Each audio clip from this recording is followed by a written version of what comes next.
पीड़ा से इतना चिल्लाया कि पूरा वन गूंज गया। उसे दर्द से तड़पता देखकर राक्षस का धैर्य जवाब दे गया और मौका पाकर वह सिर पर पैर रखकर भागा। क्योंकि उसने पीठ दिखाई थी, इसलिए विक्रम ने उसे मारना उचित नहीं समझा। उस राक्षस के भाग जाने के बाद विक्रम उस स्त्री के पास आए तो देखा कि वह भय के मारे कांप रही है। उन्होंने उनसे कहा कि उन्हें निश्चिंत हो जाना चाहिए और भय त्याग देना चाहिए, क्योंकि दानव भाग चुका है। उन्होंने उसे अपने साथ महल चलने को कहा ताकि उसे उसके माँ बाप के पास पहुंचा दें। उस स्त्री ने जवाब दिया कि खतरा अभी टला नहीं है, क्योंकि राक्षस मरा नहीं, वह लौट कर आएगा और उसे ढूंढकर फिर इसी स्थान पर ले आएगा।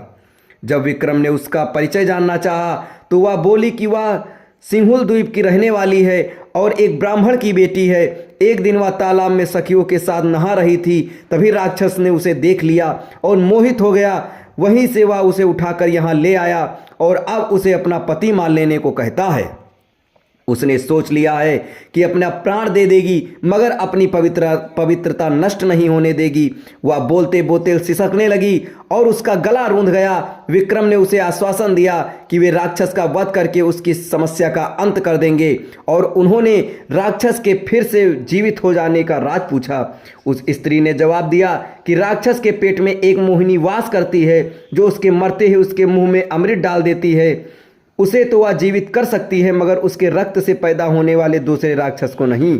इसलिए वह दूसरा राक्षस अपंग होकर दम तोड़ रहा है। यह सुनकर विक्रम ने कहा कि वे प्रण करते हैं कि उस राक्षस का वध किए बगैर अपने महल नहीं लौटेंगे, चाहे कितनी भी प्रतीक्षा क्यों न करनी पड़े। उन्होंने जब उससे मोहिनी के बारे में पूछा तो स्त्री ने अनभिज्ञता जताई।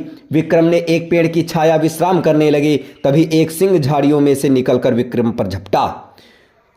चूंकि विक्रम पूरी तरह चौकन्ने नहीं थे, इसलिए सिंह उनकी बाह पर घाव लगाता हुआ चला गया। अब विक्रम भी पूरी तरह हमले के लिए तैयार हो गए। दूसरी बार जब सिंह उनकी ओर झपटा तो उन्होंने उसके पैर को पकड़कर उसे पूरे जोर से हवा में उछाल दिया। सिंह बहुत दूर जाकर गिरा और क्रुद्ध होकर उसने गर्जना की। दूसरे ही पल सिंह ने भागने वाले राक्षस का रूप धर लिया। अब विक्रम समझ में आ गया कि उसने छल से उन्हें हराना चाहा था। वे लपक कर राक्षस से भिड़ गए। दोनों में फिर भीषण युद्ध शुरू हो गया। जब राक्षस की सांस लड़ते लड़ते फूलने लगी तो विक्रम ने तलवार उसके पेट में घुसा दी।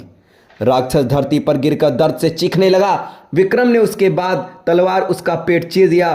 पेट चीरते ही मोहिनी कूदकर बाहर आई और अमृत लाने दौड़ी। विक्रम ने बेतालों का स्मरण किया और उन्हें मोहिनी को पकड़ने का आदेश दिया। अमृत न मिल पाने के कारण राक्षस तड़प कर मर गया।